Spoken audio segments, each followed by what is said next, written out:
ಇನ್ನು ಇದು ಬಿಸಿ ಊಟನ ಇಲ್ಲ ಹುಳುವಿನ ಊಟನ? ಶಿಕ್ಷಣ ಸಚಿವ ಮಧು ಬಂಗಾರಪ್ಪನವರೇ ದಯವಿಟ್ಟು ಒಮ್ಮೆ ನೋಡಿ. ಇದು ಬಿಸಿ ಊಟನ ಅಥವಾ ಹುಳುವಿನ ಊಟನ ಅನ್ನೋ ಅನುಮಾನ ಬರುತ್ತೆ. ಶಿಕ್ಷಣ ಸಚಿವರು ಇದನ್ನು ನೋಡಲೇಬೇಕು. ಸರ್ಕಾರಿ ಶಾಲೆ ಮಕ್ಕಳಿಗೆ ನೀಡ್ತಾ ಇದ್ದಾರೆ ಕಳಪೆ ಬಿಸಿ ಊಟ. ಯಾದಗಿರಿ ಜಿಲ್ಲೆಯ ಸರ್ಕಾರಿ ಪ್ರಾಥಮಿಕ ಶಾಲೆಯ ಅವ್ಯವಸ್ಥೆ ನೋಡಿ. ಇಲ್ಲಿ ಹುಳುಗಳು ಹೇಗೆ ಓಡಾಡ್ತಾ ಇವೆ ಗೋಧಿಲಿ ಅಂತ. ಇನ್ನು ಬೇಳೆಯನ್ನು ಕೂಡ ಹುಳುಗಳು ತಿಂದಿವೆ. ಯಾದಗಿರಿ ಜಿಲ್ಲೆಯ ಸರ್ಕಾರಿ ಪ್ರಾಥಮಿಕ ಶಾಲೆಯ ಅವ್ಯವಸ್ಥೆ ಇದು. ಮುಂಡರ್ಗ ಸರ್ಕಾರಿ ಶಾಲೆಯ ಕಳಪೆ ಊಟ ಪೂರೈಕೆ. TV9ನ ರಿಯಾಲಿಟಿ ಚೆಕ್ನಲ್ಲಿ ಈ ಕರ್ಮಕಾಂಡ ಬಯಲಾಗಿದೆ. ಪಾಪ ಮಕ್ಕಳಿಗೆ ಏನು ಗೊತ್ತಿರುತ್ತೆ, ಹಸ್ತಿರುವಂಥ ಸಂದರ್ಭದಲ್ಲಿ ಸಿಕ್ಕಿದ್ರೆ ಪಾಪ ತಿಂತಾ ಇದ್ದಾವೆ ಮಕ್ಕಳು. ಅಮೀನ್ ನಮ್ಮ ಪ್ರತಿನಿಧಿ ಒಂದು ಪ್ರತ್ಯಕ್ಷ ವರದಿ ಕೊಟ್ಟಿದ್ದಾರೆ, ಬನ್ನಿ ನೋಡೋಣ.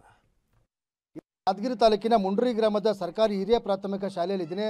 ಈ ಒಂದು ಶಾಲೆಯಲ್ಲಿ 1ರಿಂದ 8ನೇ ತರಗತಿಯಲ್ಲಿ ಸುಮಾರು 631 ಮಕ್ಕಳು ವಿದ್ಯಾಭ್ಯಾಸನ ಕಲಿತಿದ್ದಾರೆ. ಈ ಒಂದು ಮಕ್ಕಳಿಗೆ ಪ್ರತಿನಿತ್ಯ ಮಧ್ಯಾಹ್ನದ ಹೊತ್ತಿಗೆ ಬಿಸಿ ಊಟ ಅಡುಗೆ ಮಾಡೋ ಮೂಲಕ ಮಕ್ಕಳಿಗೆ ಬಡಿಸುವಂಥ ಕೆಲಸ ಕೂಡ ಆಗ್ತಿದೆ. ಆದರೆ ಮಕ್ಕಳಿಗೆ ಏನು ಬಿಸಿ ಊಟ ಹಾಕೋದಕ್ಕಾಗಿ ಬಳಕೆಯಾಗುವಂಥ ಅಂದರೆ ಸರಬರಾಜು ಆಗುವಂಥ ಆಹಾರ ಧಾನ್ಯಗಳು ಎಷ್ಟು ಗುಣಮಟ್ಟವಾಗಿದ್ದಾವೆ ಅನ್ನೋ ಬಗ್ಗೆ ರಿಯಾಲಿಟಿ ಚೆಕ್ ಮಾಡೋ ಮೂಲಕ ತೋರಿಸುವಂಥ ಪ್ರಯತ್ನ ಕೂಡ ಮಾಡ್ತಿದ್ದೀನಿ.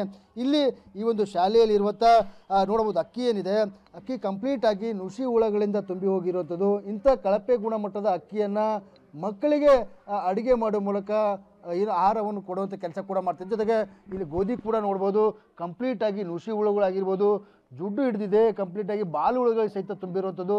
ಸೊ ಹಾಗಾಗಿ ಇಂಥ ಕಂಪ್ಲೀಟಾಗಿ ಜಾನುವಾರುಗಳು ಸಹಿತ ತಿನ್ನೋಕ್ಕೆ ಯೋಗ್ಯ ಅಲ್ಲದಂಥ ಆಹಾರ ಧಾನ್ಯಗಳನ್ನು ಬಳಕೆ ಮಾಡೋ ಮೂಲಕ ಮಕ್ಕಳಿಗೆ ಪ್ರತಿನಿತ್ಯ ಏನು ಮಧ್ಯಾಹ್ನದ ಬಿಸಿ ಊಟನ ನೀಡಲಾಗ್ತಿದೆ.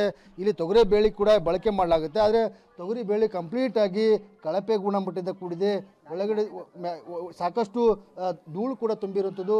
ಸೊ ಹೀಗಾಗಿ ಇಲ್ಲಿ ಮಕ್ಕಳಿಗೆ ಇಂಥ ಕಳಪೆ ಗುಣಮಟ್ಟದ ಏನು ಬೇಳೆಯನ್ನು ಬಳಕೆ ಮಾಡೋ ಮೂಲಕ ಏನು ಸಾಂಬಾರು ಕೂಡ ಹಾಕುವಂಥ ಕೆಲಸ ಇಲ್ಲಿರುವಂಥ ಅಧಿಕಾರಿಗಳಾಗಿರ್ಬೋದು, ಜೊತೆಗೆ ಅಡುಗೆ ಸಿಬ್ಬಂದಿ ಸಹಿತ ಸಾಕಷ್ಟು ಕ್ಲೀನ್ ಮಾಡುವಂಥ ಪ್ರಯತ್ನ ಕೂಡ ಮಾಡಿದ್ದಾರೆ. ಆದರೆ ಇಂಥ ಕಳಪೆ ಗುಣಮಟ್ಟದ ಬೇಳೆಯನ್ನು ಬಳಕೆ ಮಾಡೋ ಮೂಲಕ ಮಕ್ಕಳಿಗೆ ಪ್ರತಿನಿತ್ಯ ಇಂಥ ಆಹಾರವನ್ನು ಕೊಡುವಂಥ ಕೆಲಸ ಕೂಡ ಮಾಡಲಾಗ್ತಿದೆ. ಇಲ್ಲಿ 631 ಮಕ್ಕಳಿಗೆ ಪ್ರತಿನಿತ್ಯ ಇಂಥ ಆಹಾರ ಧಾನ್ಯ ಅಂದರೆ ಕಂಪ್ಲೀಟಾಗಿ ಕಳಪೆ ಗುಣಮಟ್ಟದಿಂದ ಕೂಡಿರುವಂಥ ಆಹಾರ ಧಾನ್ಯವನ್ನು ಬಳಕೆ ಮಾಡೋ ಮೂಲಕ ಮಕ್ಕಳಿಗೆ ಬಿಸಿ ಊಟ ನೀಡುವಂಥ ಕೆಲಸ ಕೂಡ ಇಲ್ಲಿ ಆಗ್ತಿರುವಂಥದ್ದು.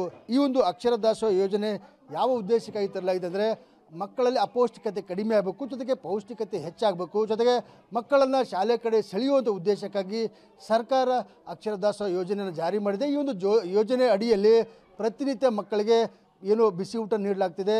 ಈ ಒಂದು ಯೋಜನೆಗೆ ಸರ್ಕಾರ ಕೋಟ್ಯಾಂತರ ರೂಪಾಯಿ ಖರ್ಚು ಮಾಡುವಂಥ ಕೆಲಸ ಕೂಡ ಮಾಡುತ್ತೆ.